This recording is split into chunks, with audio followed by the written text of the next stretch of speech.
አብዱል ጀሊል ሼህ አሊ ካሳ ጽሁፎችን እናነባለን። አስገራሚ ናቸው ጽሁፎቹ። በጥልቀት ለሚያቸው ሰው በተለይ ገረፍ አድርጎ እንኳን ሰው ካነበባቸው ካያቸው በጣም ያነቃሉ። የእስላም መንግስት ፕሮፓጋንዳ የሚል ጽሁፍ አለን፣ እንተባተበታለን። ከዛ በፊት ኢብኑ መነወር የጻፋት ሁላችንንም የምትነካ የሁላችንም ችግር የሆነች አለች። እሷን አነብላችኋለሁ። በጣም አጭናት። በዚህ ዘረኝነት በተንሰራፋበት ዘመን የፖለቲከኞችን የጥላቻ ስብከት ረጋግጦ ከየትኛውም ብሔር ቢሆን ወንድሞቹን መውደድ የቻለ ሰው ምንኛ የታደለ ነው ይለናል። እውነትም ምንኛ የታደለ ነው። ብዙዎቻችን ችግር አለብን። በተለይ እኔ ጁንታ ረግጦና ነው እኮ እንደ ጁንታ ቂጣችንን እኮ ነው ገለቡ የገረፈን ማለት ነው። ግን ከትግራይ የበለጠ ለኦሮሞ ጥላቻ የለብንም ብላችሁ ታስባላችሁ? አለብን።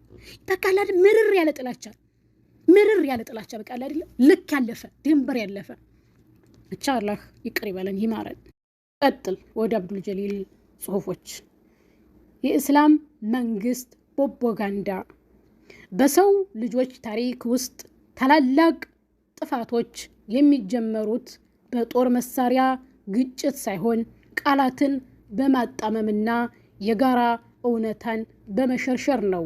በአማራ ክልል እየተካሄደ ያለው ግጭት ከስሩ ካለው ውስብስብ የፖለቲካ ይዘት ባሻገር የዚህ አደገኛ ክስተት ህያው ማሳያ ሆኗል።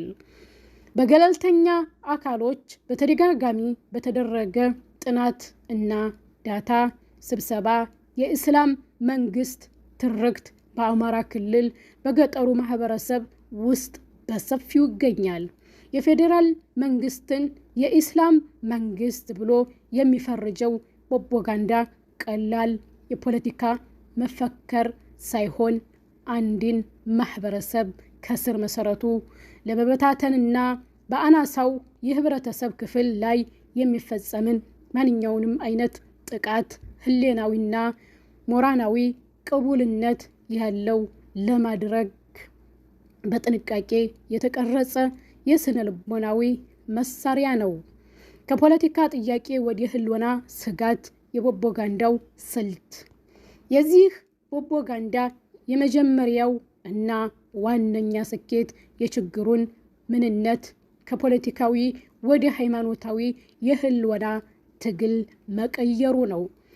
በፖለቲካ ሳይንስ የህልውና ስጋት ፈጠራ በመባል የሚታወቀው ይህ ስልት አንድን ጉዳይ ከመደበኛ የፖለቲካ ውይይትና የህግ ማዕቀፍ አውጥቶ የአገርና የማንነት ህልውና የሚፈታተን አጣዳፊ አደጋ አስመስሎ ያቀርባል።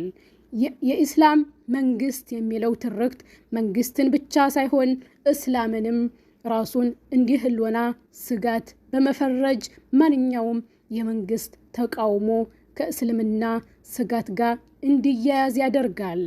ይህ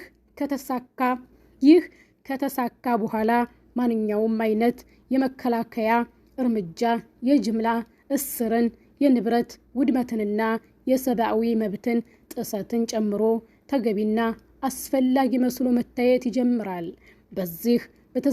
በዚህ በተመረዘ የአስተሳሰብ መስክ ውስጥ በአማራ ክልል የሚኖረው ሲቪል ሙስሊም ዜጋ ከፖለቲካ አቋሙ ተለይቶ የስርዓቱ ወኪልና የኢስላምና ተምሳሌት ተደርጎ ይወሰዳል። በዚህም ምክንያት መስጊዱ የጠላት ምሽግ፣ ንግድ ቤቱ የሴራ ማዕከል፣ ጎረቤቱ ደግሞ የውስጥ ባንዳ ተደርጎ ይፈረጃል። ይህ የውጭ ስጋት ፈጠራ ከሰው ልጅ ጥልቅ ስነልቦናዊ ፍላጎት ጋር የተቆራኘ ነው። በማህበራዊ ሳይኮሎጂ የማህበራዊ ማንነት ንድፈ ሐሳብ እንደሚያስረዳው ሰዎች ማንነታቸውና ክብራቸውን ከሚጋሩት የኛ ቡድን ጋር በማያያዝ ይገነባሉ። በቀውስ ወቅት ይህ የእኛ የሚለው ስሜት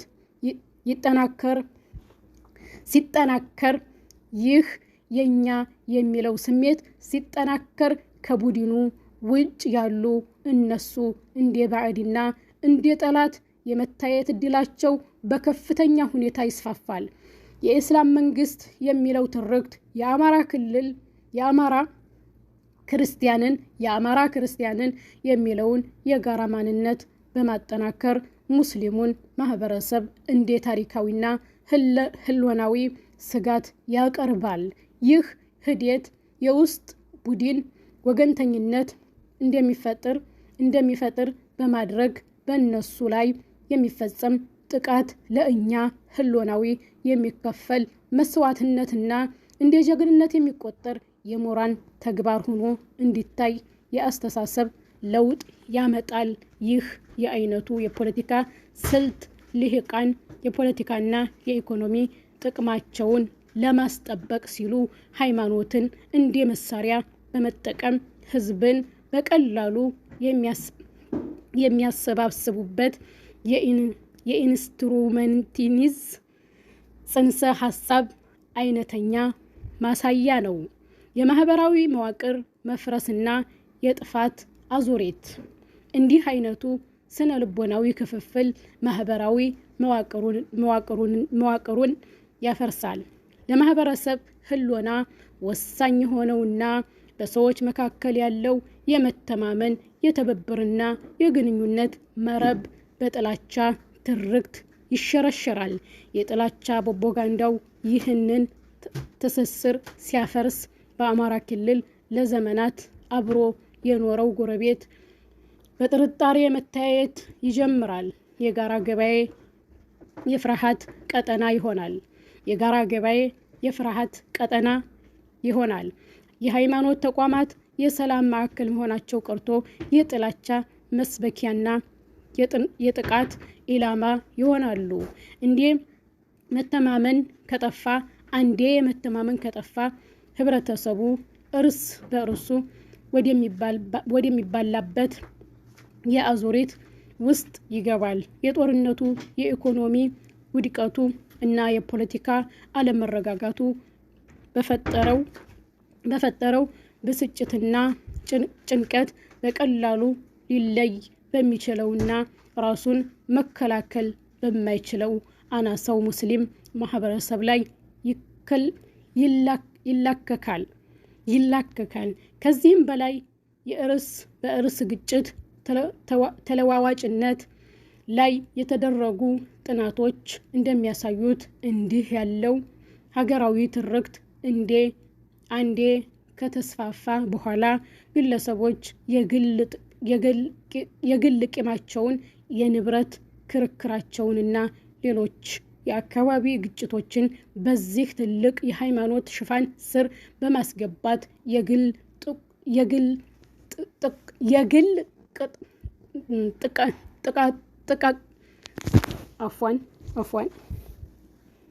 የግል ጥቃቶችን ይፈጽማሉ። ይህም ማለት በሁለት ጎረቤቶች መካከል የነበረ የመሬት ክርክር አንደኛው ወገን ሌላኛውን የመንግስት ሰላይ ወይም የጅሃዳዊ ተላላኪ በማለት በመወንጀል ወደ ህይወት ማጥፋት ሊያደርግ ይችላል። በአማራ ክልል ሙስሊሞች ላይ የደረሰው ተጨባጭ ጉዳት። ይህ የጥላቻ ትርክት በአማራ ክልል ሙስሊሞች ላይ ያስከተለው ጉዳት ንድፈ ሀሳባዊ ብቻ ሳይሆን በየቀኑ የሚኖሩት መራራ እውነታ ነው።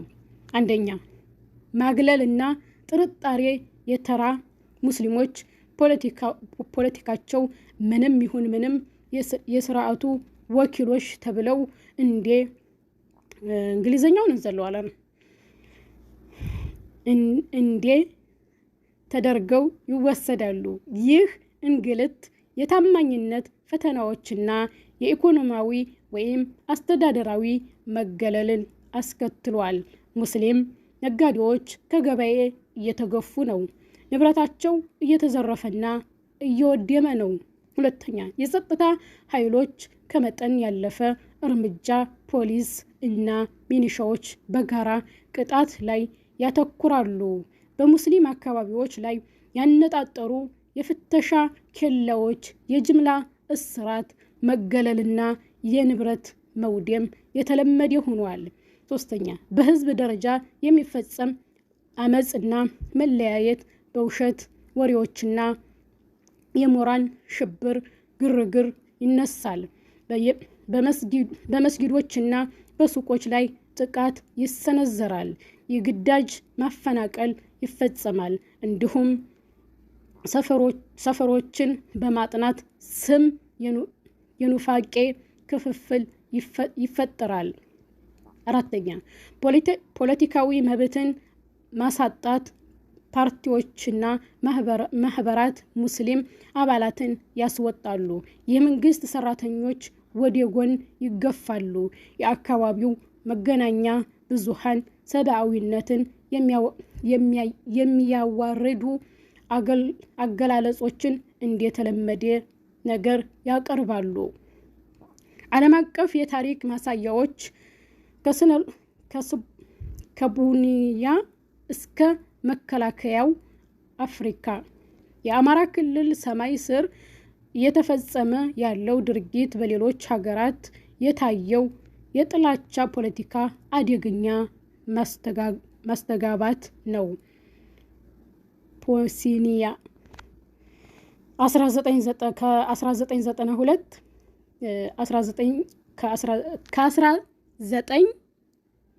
ከ1992 እና 1995 የሰርብ ብሔርተኞች አዲሱን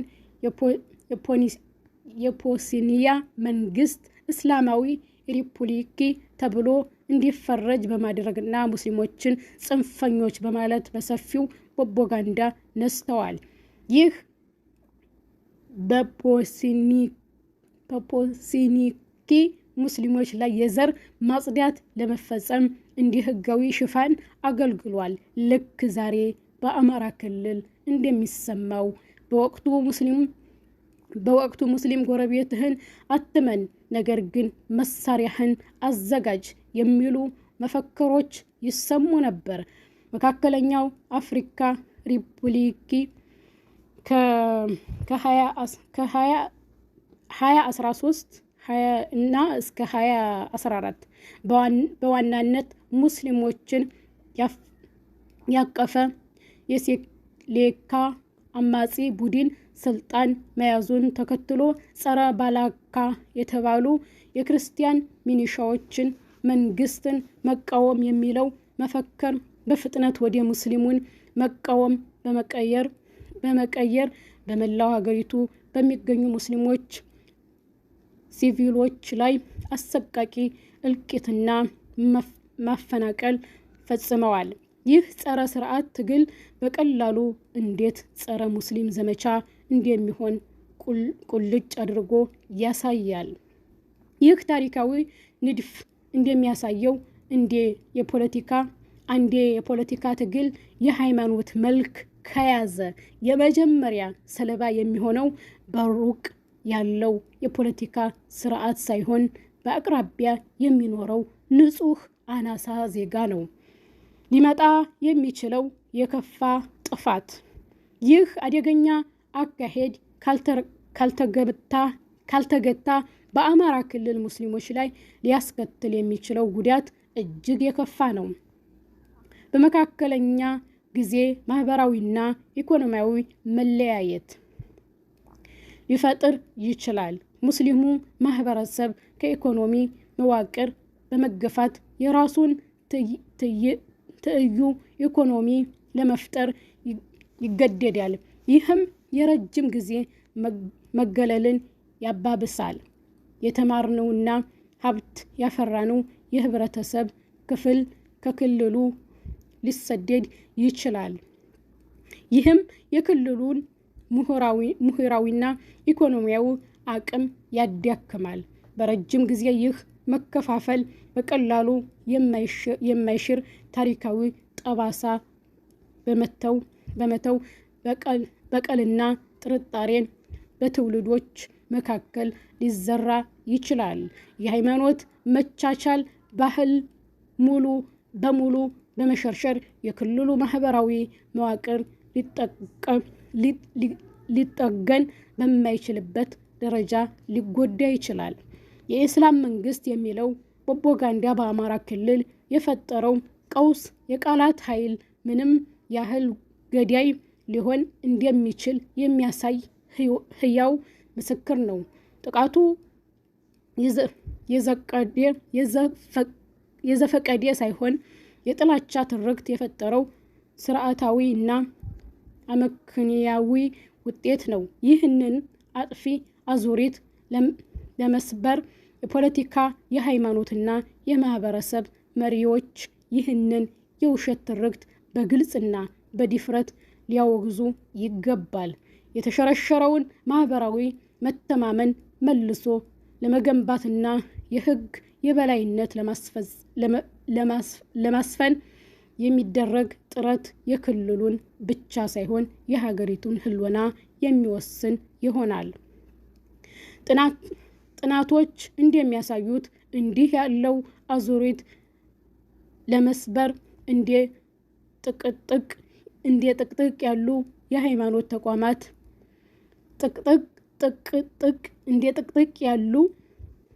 የሃይማኖት ተቋማት የንግድና የሲቪክ መረቦች እና የጥላቻ ንግግርን በጋራ የሚያወግዙ የሊቃን ስምምነቶች ያሉ መፍትሄዎች ወሳኝ ናቸው። የመጨረሻው ጥያቄ አንድ ማህበረሰብ በውስጡ ያሉትን አናሳዎች እንደ ህልውናዊ አካል ሲመለከትና እንደ ስጋት ሲፈርጅ መካከል ያለውን የህልውና ወሰን የት ላይ ያሰምራል የሚለው ነው። መልሱ የመጪውን ትውልድ እጣ ፈንታ ይወስናል።